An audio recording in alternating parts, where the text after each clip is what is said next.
Emergency में देते हैं, जो जैसे आपने पूछा सूजन कैसे ठीक होगी, राइट। किसी का पेशाब नहीं आ रहा वो कैसे होगा, किसी के स्टूल से खून आ रहा है तो वो कैसे होगा, किसी को भयंकर दर्द है वो कैसे होगा, किसी को सांसें नहीं आ रही वो कैसे होगा। तो उनको हम 2 इमरजेंसी मेडिसिन देते हैं, सभी को नहीं, जिनको इमरजेंसी तकलीफ है। ऊपर जब पंप नहीं करेगा तो धीरे धीरे ग्रेविटी हावी होगी, ब्लड मेरे सिर से नीचे जाएगा। 20 मिनट के अंदर आपके जब ब्रेन में ब्लड का सप्लाई कम होगी तो क्या होगा, बेहोशी आएगी, धड़ाम से गिर जाएंगे। अगर किसी का SpO2 गिर गया, ऑक्सीजन सैचुरेशन ऑक्सीमीटर में देखेंगे तो 15-20 मिनट में बढ़ जाएगा। लोग बोलते नहीं ऑक्सीजन नहीं, ऑक्सीजन नहीं आ रहा, ऑक्सीजन तो हर जगह है, आपका लंग क्यों नहीं ले पा रहा, क्योंकि लंग छोटा हो गया। इमरजेंसी मेडिसिन भी है जो सबको नहीं दे रहे, इमरजेंसी में देते हैं, जो जैसे आपने पूछा सूजन कैसे ठीक होगी, राइट। किसी का पेशाब नहीं आ रहा वो कैसे होगा, किसी के स्टूल से खून आ रहा है तो वो कैसे होगा, किसी को भयंकर दर्द है वो कैसे होगा, किसी को सांसें नहीं आ रही वो कैसे होगा। तो उनको हम 2 इमरजेंसी मेडिसिन देते हैं, सभी को नहीं, जिनको इमरजेंसी तकलीफ है। तो अब बात करते हैं 2 इमरजेंसी मेडिसिन कौन सी हैं। उनमें से एक है ग्रेविटी एज मेडिसिन, ये बड़ा इंपॉर्टेंट है। एक चेयर पर ग्रेविटी एज मेडिसिन को थोड़ा समझाया तो ये इमरजेंसी मेडिसिन है। तो आपने अभी जो सवाल पूछा उसका जवाब भी इसी के अंदर है। अब इसको समझाने के लिए कुछ मैं लेके आया। अब देखिए, मैं यहाँ पे खड़ा हूं, आप वहां पे बैठे हैं, मेरा जो हार्ट है वो धरती से ज्यादा दूर है क्योंकि मैं खड़ा हूं, राइट।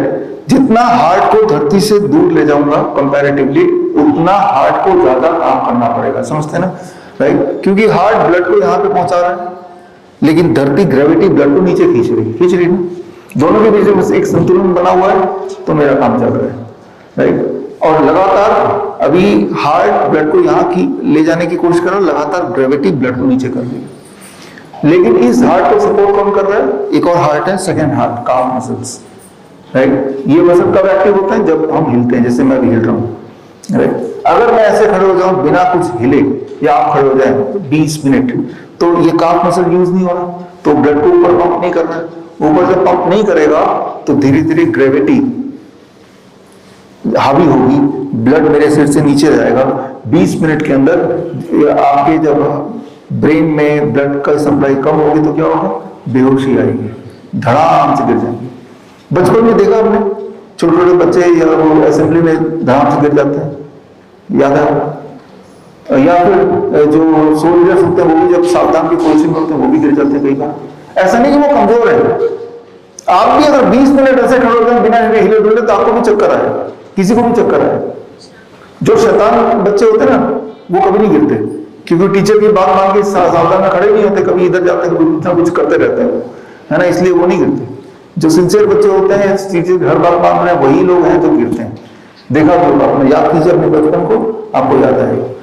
जब वो गिर गया तो क्या करते हैं, बेहोश को उसको पानी छिड़कते हैं, उसको हवा देते हैं, थोड़ी देर में ठीक हो जाता है, लगता है पानी से हो गया। कोई मंत्र पड़ता है तो भी ठीक हो जाता है, राइट। जब वो लेट गया बेहोश में तो उसका हार्ट, उसका ब्रेन, उसके सारे ऑर्गन एक ही लेवल पे आ गए ना। जब एक लेवल पे आ गए तो अब ग्रेविटी का जो प्रकोप है वो कम हो गया, तो दोबारा से सर्कुलेशन शुरू हो गया 2-3 मिनट में, और वो दोबारा होश में आ गया, बात खत्म हो जाती है, यानी पूरी तरह से ठीक हो गया, है ना। तो वो जो लेटना है वही एक मेडिसिन है उसके लिए, दैट इज द मेडिसिन।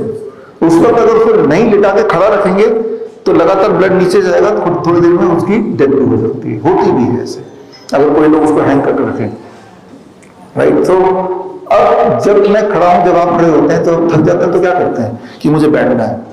अब जब बैठ गए तो आपने क्या किया, बैठते ही थकान क्यों गायब होती है, क्योंकि जैसे ही आप बैठे धरती से हार्ट का डिस्टेंस कम कर दिया। जितना ये डिस्टेंस कम करते जाएंगे उतना हार्ट को कम काम करना पड़ेगा, जितना कम काम करना पड़ेगा उतना आपको आराम मिलेगा। अब बैठे बैठे थक गए तो मुझे क्या करना पड़ेगा, लेट जाएंगे, तो सारे ऑर्गन एक ही लाइन पे आ गए, तो उसमें हार्ट को कम काम करना पड़ेगा। तो ये मैं आपको क्यों समझा रहा हूं, मैं आपको ये बताना चाह रहा हूं कि आपके बॉडी में हर पल ग्रेविटी का एक रोल है। ये रोल को समझ के हम बहुत सारी मेडिकल इमरजेंसीज में काम ला सकते हैं। हार्ट अटैक के पेशेंट्स हैं, किसी की सांसें नहीं आ रही, किसी का ऑक्सीजन सिलेंडर ढूंढ रहा है कोई, तो उस परिस्थिति में किसी को सूजन आ गई, उस परिस्थिति में हम ग्रेविटी एज मेडिसिन यूज करते हैं। कैसे करते हैं, एक करके समझते हैं। मान लो कोई ऐसा पेशेंट आ गया जिसके हमारे हॉस्पिटल में आता है ऑक्सीजन सिलेंडर लगा के। याद कीजिए कोरोना काल में ऑक्सीजन सिलेंडर कमी पड़ गई थी, ऐसा दिखा रहे थे टीवी में। तो जब भी किसी को सांसों की तकलीफ होती है उस वक्त हम ग्रेविटी एज मेडिसिन यूज करते हैं इमरजेंसी में उसके सांसों की तकलीफ को ठीक करने के लिए। 2-3 मिनट में ये होता है ठीक। कैसे?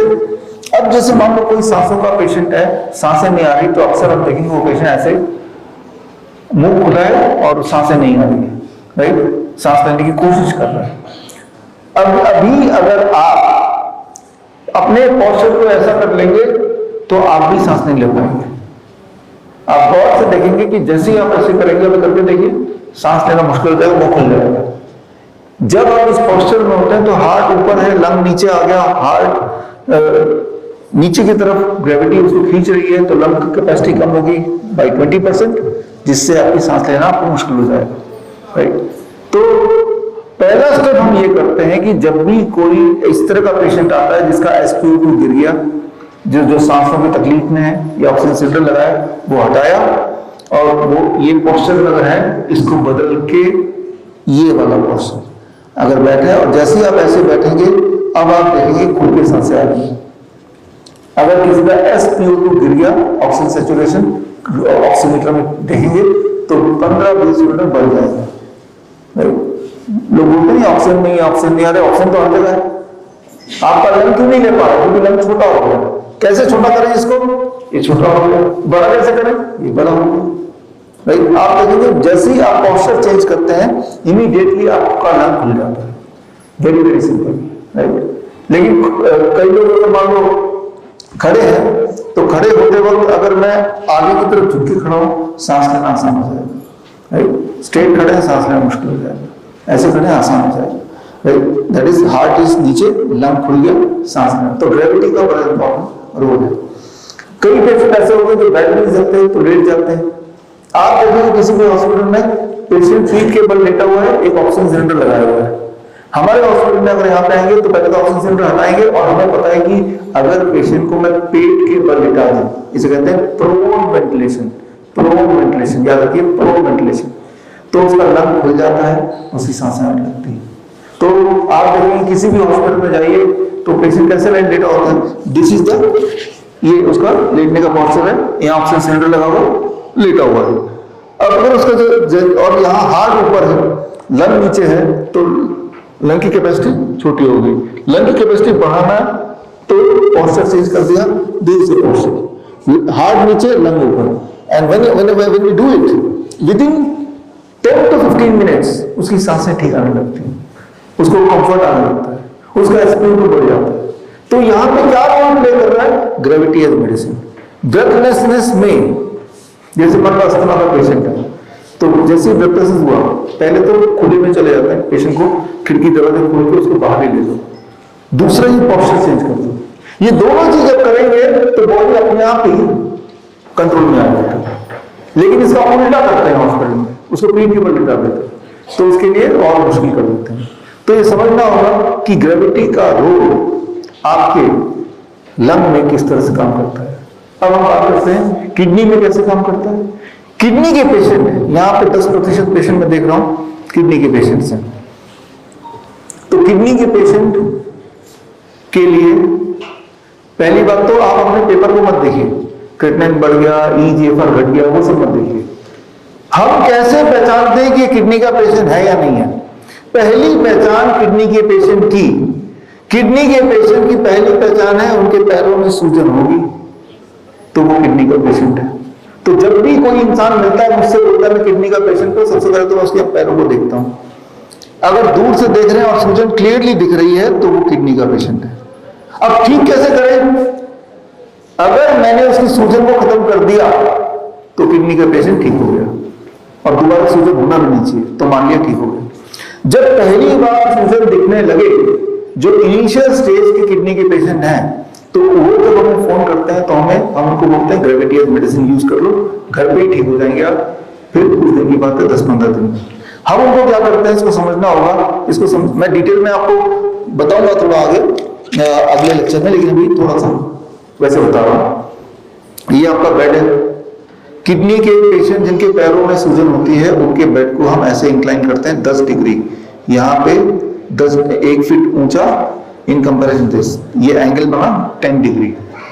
उनका सिर नीचे, पैर ऊपर ऐसे लिटा देते हैं, राइट। ऐसा 2 घंटे लिटाते हैं। जब 2 घंटे लिटाते हैं तो अब ग्रेविटी ऊपर से नीचे आएगा, ब्लड का फ्लो, अभी ब्लड का फ्लो तो पैरों की तरफ है, अब ब्लड का फ्लो पैरों से किडनी की तरफ जाएगा, राइट, ये हार्ट की तरफ जाएगा।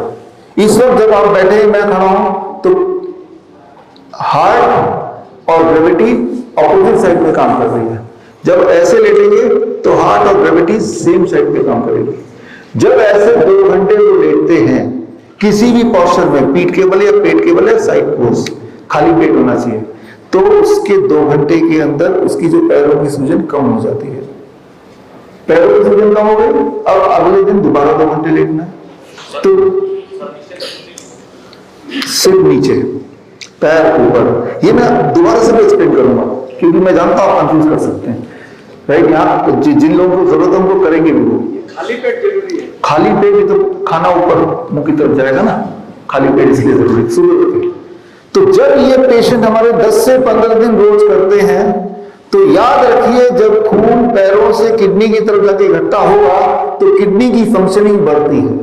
किडनी की फंक्शनिंग जब बढ़ेगी तो पैरों की सूजन घटेगी, क्योंकि किडनी का काम है जो एक्स्ट्रा फ्लूइड है उसको पेशाब बना के बाहर निकालना। किडनी अपना काम नहीं कर पा रही है तो बॉडी में पानी जमा हो रहा है, तो किडनी को ठीक कैसे करना है? किडनी में खून भेज के। खून कैसे वहां तक भेजेंगे? ग्रेविटी का यूज करके। ग्रेविटी के लिए यूज करने के लिए क्या करना पड़ेगा? 3 ईंटें लगा दिए 2 पाए में और बेड को सीधा था टिल्ट कर दिया, और जिस तरफ नीचे वहां सिर और दूसरी तरफ पैर। ये इसे हम बोलते हैं हेड डाउन टिल्ट। ये हेड डाउन टिल्ट यहाँ पे हम कराएंगे, या किया भी होगा कल कुछ लोगों ने, जो जिनके पैरों में सूजन होती है। तो पैरों में सूजन होना is the first symptom, first sign of kidney failure. जैसे ही आपने किसी को पहली बार देखा या किसी ने अपने आप को देखा पैरों में सूजन, तो फटाफट ग्रेविटी एज मेडिसिन यूज कर लिया। 10-15 दिन किया, उसके बाद देखा सूजन वापस लौट के नहीं आ रही है, यानी कि हम ठीक हो चुके हैं, अब मत कीजिए, डोंट डू इट, राइट। तो यहां पे मैं आपको ये बताना चाह रहा हूं कि लंग में ग्रेविटी का रोल, ब्रेथलेसनेस में, किडनी में ग्रेविटी का रोल। अब बात कर लेते हैं हार्ट में। अगर किसी को एंजाइना हो गया, पेन हो गया, तब भी ये इमरजेंसी मेडिसिन की तरह यूज करते हैं। किसी को हार्ट अटैक आ ही गया, तब भी हम यही इमरजेंसी मेडिसिन की तरह यूज करते हैं। कैसे करते हैं? हार्ट के पेशेंट को, किसी को अगर एंजाइना है, बड़ी तेजी से उसको दर्द हो रहा है, बड़ी तेज दर्द हो रहा है, तो इमीडिएटली हम ग्रेविटी यूज करते हैं। कैसे? आप मुझे देखिए, ऐसे पेशेंट को हम नीचे जमीन पे बिठा देते हैं, जैसे मैं बैठ गया, और जमीन पे बैठने के बाद दोनों पैर ऐसे दिस। अब क्या है कि वेरी वेरी सिंपल, ये जो काफ मसल है, हार्ट है और ये हार्ट है, दोनों के बीच का डिस्टेंस जितना कम करेंगे उतना आपके इस हार्ट पे प्रेशर कम होगा, right. This is primary heart, calf muscle बोलते हैं सेकेंड हार्ट। दोनों हार्ट को जब करीब लाएंगे, the pressure on the primary heart will be lesser, जिससे उस पेशेंट के जो सिम्टम है वो धीरे धीरे कम होने लगेंगे। एक्सपेक्टेड यही है। तो यहाँ पे मैं ये बोलना चाह रहा हूँ कि चाहे हार्ट हो, चाहे लंग हो, चाहे किडनी हो, हर ऑर्गन में ग्रेविटी का कोई ना कोई रोल तो है। उस रोल को समझ के इमरजेंसी में हम ये ग्रेविटी एज मेडिसिन यूज करते हैं। अगर किसी के घुटने में दर्द है तो वहां पे हीट एज मेडिसिन हम यूज करेंगे। कैसे? पंचकर्मा से यूज करेंगे, लोकलाइज्ड हीट, राइट। तो जो भी चीज आपको कराएंगे वो हमको सिखाएंगे भी, क्योंकि घर में भी कभी जरूरत पड़ जाए तो आपको कर पाए। और जो भी चीज आप कराएंगे उनमें से जिन चीजों को घर में जरूरत पड़ सकती है आपको, हमारे हिसाब से उन चीजों को हम किट बना के भी आपको देंगे ताकि आप घर जाकर उसको कर पाए। तो याद रखिए, आप किसी दवाई की डेफिशिएंसी से बीमार नहीं पड़े हैं। तो जब दवाई की डेफिशिएंसी से बीमार पड़े नहीं है तो दवाई को पूछने से बीमारी ठीक कैसे होगी? आप बीमार पड़े हैं because of the deficiency of the electron, because of the deficiency of the nutrition, because of the imbalance of the gravity, because of the imbalance of the heat. तो उसी को आप जब ठीक से यूज करेंगे तो आपकी जो बीमारी है वो बड़ी तेजी से भागेगी, बड़ी तेजी से।